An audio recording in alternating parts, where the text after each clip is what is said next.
Hello students. In our assertion and reasoning series, in today's discussion, we'll take electrostatics chapter. We'll discuss assertion and reasoning type questions on electrostatics. In our previous discussion, we have seen what are assertion and reasoning type questions, what is the normal way the students take to solve such questions there, and what are the things which they should avoid, and what is the systematic and scientific approach to deal with assertion and reasoning type questions. You can refer to our previous discussion on this topic, and then you will get a proper idea how you should attempt that. So let's now start today's discussion on electrostatics. Suppose we take the first question. First of all, we'll see what are the options which are given there. So options are there. Assertion and reason both are correct, and reason is the correct explanation of the assertion. Second option is that assertion and reason both correct, but reason is not the correct explanation for assertion. Third one is assertion is correct, but reason is false, or it is wrong statement. And the fourth one, assertion is wrong and reason is correct. So these are the four options from which you have to choose the correct one. Now let's take the assertion there. Assertion is electric lines of force says cross each other, and reason is the resultant electric field at a point is the superposition of electric field at that point. So first of all, as a second step, because first step was to know what are the options, and the second step was to decide what are the status of the assertion and reason statements, whether they are true or false. So just like the true and false questions there, you have to decide. So the first one, if I take electric lines of forces cross each other, this is a false statement. Second one is the electric field at a point is the superposition of the electric fields at that point. It's obvious, it's correct also. If you take any particular point, then by the principle of superposition, we know that it will be the vector sum of the electric field due to the individual charges there or the source there. So this is true. So assertion is false and reason is true. Now here, if you see, the fourth one is the correct option here. So you need not go for the first, second and third, because you know that if this is the status of the assertion that it is false and reason is true, directly you can opt for the fourth option. Let's now take the second question. In the second one, same options it seems are there. Assertion and reason both correct, reason is the correct explanation of the assertion. Assertion reasons both correct, but reason is not the correct explanation for assertion. This is the second option. Third one is that assertion is a correct statement and reason is wrong statement. And the fourth one, assertion is wrong and reason is correct. Now let's see the assertion and reason now. If two spherical conductors of different radii have same surface charge density, then their electric field intensities will be equal. Now let's see how we take that. Electric field at a point is your Q by 4 pi epsilon naught r square. If I take this is the spherical conductor of radius r, and if I now take the surface charge density, suppose for surface charge density, if I take, it is your Q by 4 pi r square. So now if I take for sigma 1 and sigma 2, their ratio will be your Q1 by 4 pi epsilon naught, suppose I take it as R1 square, divided by Q2 by 4 pi epsilon naught R2 square. So basically this is your Q1 by Q2, R2 square by R1 square. And now if I take the ratio for the electric field intensity also, this will be having the same ratio. Like for E1 and E2 ratio there, if I take, again it is your Q1 by Q2, because here Q by R square, that is the term for electric field as well as for the surface charge density there.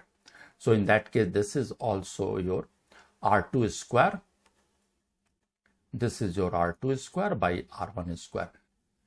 Let's take the assertion. If two spherical conductors of different radii have same surface charge density, then electric field intensities will be equal. So this is the true statement. And second one, that is the reason which is given. Surface charge density is total charge by area. This is also true. But now here we have got the assertion and reason both true. And if assertion and reason both are true, then how we choose for the correct option, whether it is your first or second? For that we have discussed that we should read as assertion followed by reason, but of course we'll use a word because between them. So again we read out, if two spherical conductors of different radii have same surface charge density, then their electric field intensities will be equal, because surface charge density equals to total charge divided by area. So this is a statement where it is not explaining the assertion part. Although surface charge density is equals to total charge by area is a correct statement, but how the electric field intensity will become equal, this is not explaining that. So obviously in this particular case, the second one will be the correct option. So let's now take the third one. Again, same options are there. Assertion, reason both true. Reason is the correct explanation of the assertion. Second one is that assertion and reason both true. Reason is not the correct explanation of assertion. Third one is assertion is correct statement, but reason is a wrong statement. And fourth one, assertion is wrong and reason is correct statement.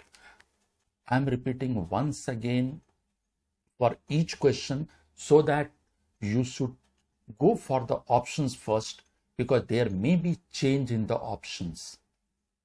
It may be that the fourth option is there, both statements are wrong. But here, as it is given there, that it is the assertion is wrong and the reason is correct. So this is the fourth option there. So you should read the first of all, what are the options from which you have to select the correct one. Now let's see the assertion part. Assertion is work done in moving a charge between any 2 points in a uniform electric field is independent of the path followed by the charge between these 2 points. Now this is a correct statement, because you know that electric field is a conservative field. That means work done by the force, that is the electric force, if I take, will be independent of the path followed by the charge there. It will only depend upon the initial and final positions there.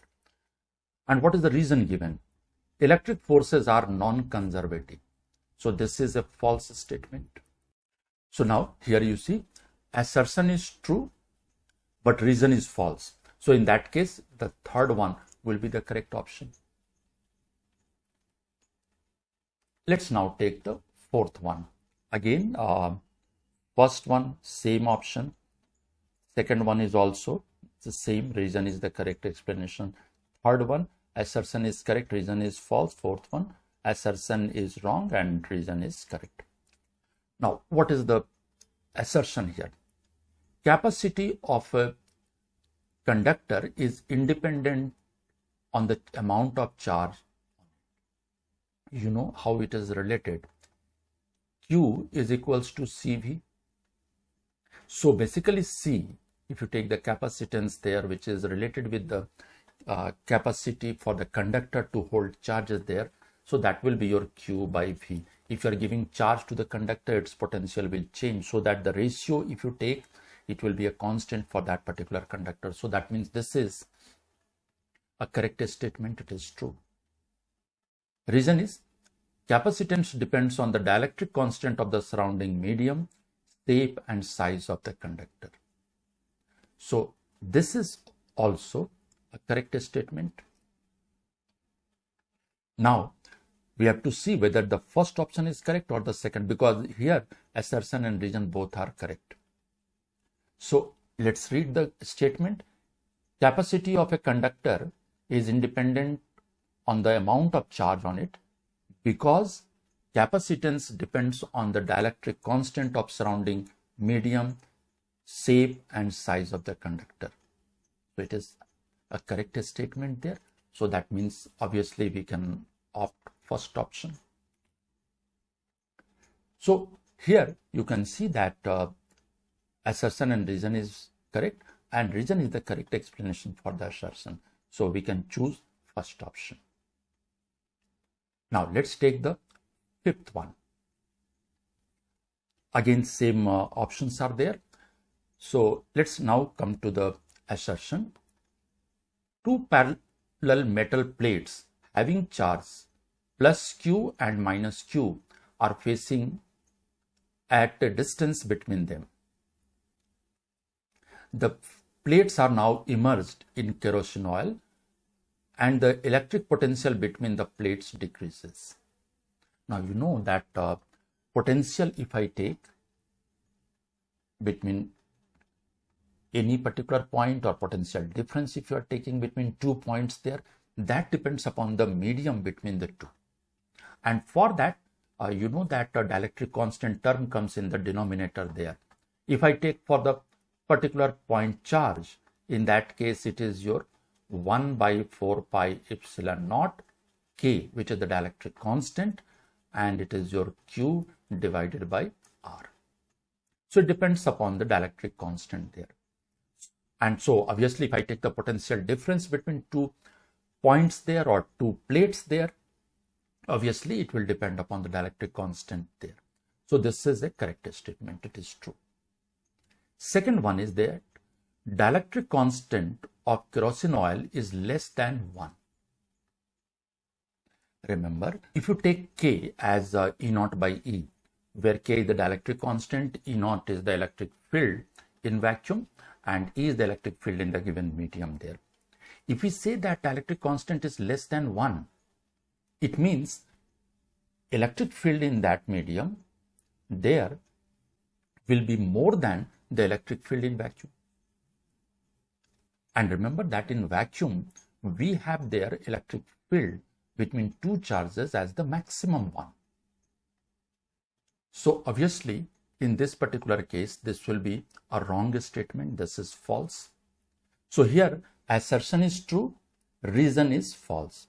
Because you can see, if we are introducing any medium between two charges, the electric field decreases there. So obviously, in this case, the third one is the correct option, because assertion is true, reason is false. Let's take the sixth one. Again, the options are same. Like the fourth one, if I check that assertion is wrong statement and reason is correct. Third one is also there, assertion is correct and reason is wrong. Okay, so that means it is the same options there, what we have done for the previous questions there. Now let's take the assertion. Coulomb's force and gravitational force follow the same inverse square law. This is true, because if you take the force of gravitation, this is your G m1 m2 by r square. So here F is inversely proportional to r square, and electrostatic one, if I take K q1 q2 by r square, here also force will be proportional to 1 by r square. So that means this is the correct statement. Second one is that both laws are same in all respect. Now this is not correct, because apart from the factors which are there, which is between which we consider the forces there, other factor is there that Coulomb's force, if you take, it can be attractive, it can be repulsive, but gravitational force is only attractive in nature there. So obviously we can't say that they are same in all aspects. In the gravitational one, we never take the medium between the two masses there, but in electrostatic force, that medium is also there. So one similarity is definitely there, that both are obeying inverse square law, but they are not identical or it is same in all respect. That means this is your false. So if assertion is true, reason is false, that means our third option will be the correct one. Let's now take the seventh one. Again, same options are there. Here, assertion is, on disturbing an electric dipole in stable equilibrium in an electric field, it returns back to the stable equilibrium orientation. This is true because if you take a dipole and you slightly disturb it from its equilibrium position when it is kept in a uniform electric field, in that case it will try to come back to the original configuration or original equilibrium position, because it will be experiencing a restoring torque on that. So that means this is the correct statement. Reason is, a restoring torque acts on the dipole on being disturbed from the stable equilibrium. You know that for the dipole in the electric field, we have the expression for the torque as your P sine theta. So once you are disturbing the dipole from its equilibrium position, definitely there will be torque acting on it, which is the restoring one, which will try to bring it to the mean position. That means this is also a correct statement. Now you have to see that if assertion and reason both are true, in that case whether it is the first option is correct or the second one. So again, we'll just read out the assertion. On disturbing an electric dipole in stable equilibrium in an electric field, it returns back to its stable equilibrium orientation, because reason now, a restoring torque acts on the dipole on being disturbed from the equilibrium. So this is making complete a statement there. It is making sense. It is giving the correct explanation for the assertion part. So obviously the first one is the correct option. Let's take now the next question. Assertion and reason both are correct statement. Reason is the correct explanation of the assertion.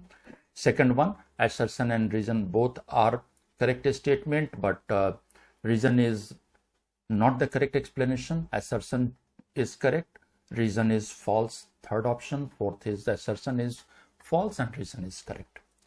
Now here let's see what is the assertion. Due to 2-point charge, electric field and electric potential cannot be zero at same point simultaneously. Like suppose if I take you have the two charges Q1 and Q2. If the two charges are there and they are of same nature, in that case the electric field will exist between the two, because the direction of the electric field will be opposite if the two are, suppose I take that both are positive, in that case it will be away from one another. So we can get a point of zero field intensity between the two charges, that is along the line joining the two charges there.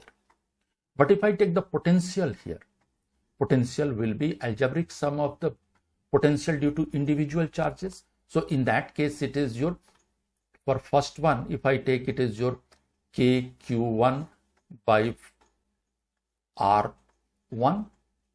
For second it is your KQ2 by R2. R1 and R2 I can take that it is the distance from the point where we are considering the potential. So obviously in one case they are in opposite direction. If the magnitude becomes equal for electric field, that point will have the zero field intensity, but it is not for the potential because it will just get added there. But if I just take suppose charges of opposite nature, in that case I can get electric field for this case in same direction. If it is positive it will be away from it, So E1 will be in this direction. E2 will also be in the same direction because it will be now attractive force there. So here electric field will get added if the charges are of opposite nature. But if I take the potential in this particular case, here it may be 0 because for one it is your suppose k q1 by r1, for other it is your minus k q2 by r2. So chances are there that if the two are equal in magnitude, the resultant value will be 0. So what we have seen, that electric field, if it is 0, potential will not be 0.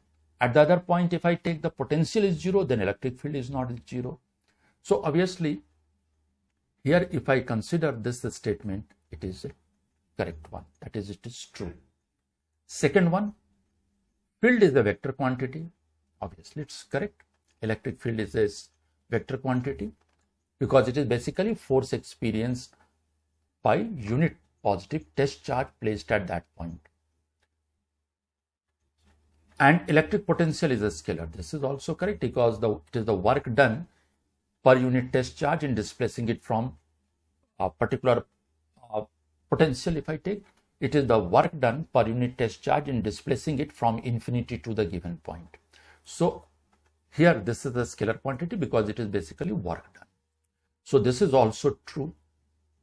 Now let's read out assertion and reason together to decide whether it is the first option correct or the second one.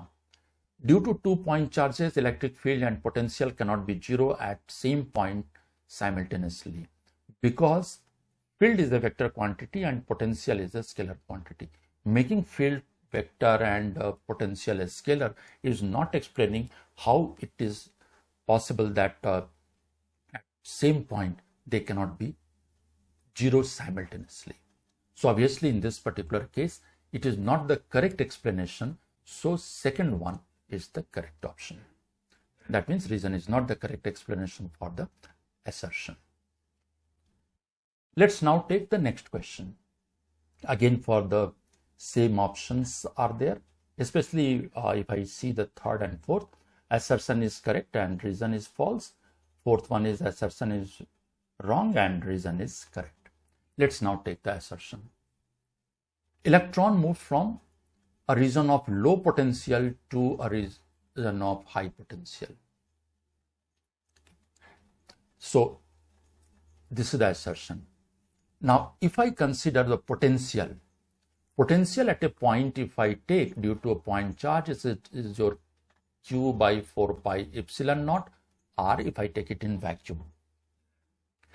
You know that all the terms in electrostatics and current electricity, they are defined by taking positive charge as a standard. In terms of the positive charge, everything have been defined there. Whether it is your electric field, it is electric potential, direction of the electric current. Okay. So here, if it is said that electron move from the region of low potential to high potential because charges move from high potential to low potential. But electron has negative charge. And as the electron has negative charge, that means the point which is high potential for positive charge will basically be a point of low potential for electron. So obviously the electron will be moving from low potential to high potential. This is the correct statement. This is true. And electron has negative charge. This is also true. So now let's read out the statement altogether. Electron move from the region of low potential to high potential because an electron has negative charge. This is a correct statement. It is explaining it properly there. So the first one will be the correct answer. Let's now take the 10th question. Again, same options are there. The third one and the fourth one, if I see, assertion is correct, reason is false, assertion is wrong, and reason is correct. That is the fourth option. First two are the same.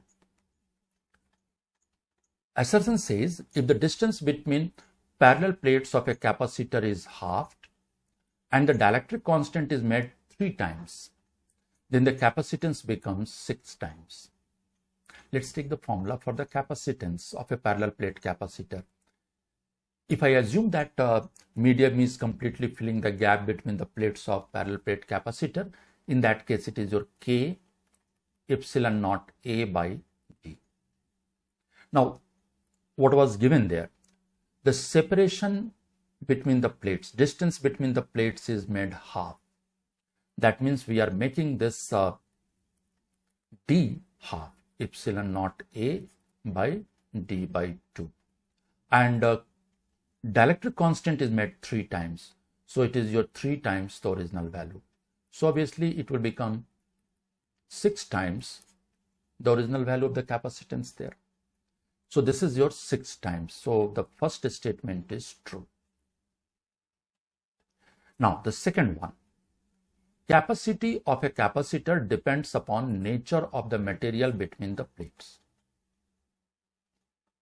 Here we have seen that it depends upon the nature of the material. That means the dielectric constant, if you consider, which is involved there between the plates of the capacitor there. So it depends upon that. But if I now read out the entire statement there, or first of all, and here also you can see that this is a correct statement. But now you read the entire statement there.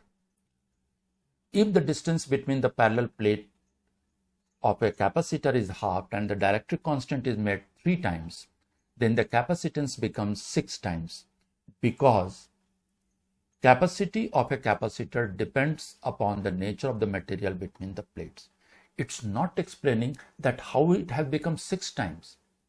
It is saying its dependence on the medium, dielectric medium, but not saying anything about how it is depending upon the separation. So this is not explaining it completely. It is not the proper explanation for the assertion part. So obviously the second one will be the correct option. That means assertion and reason both are correct. We can't say that capacity of a capacitor depends upon nature of the material is a wrong statement. It is correct statement. But there is other factors also on which the capacitance of a capacitor is depending.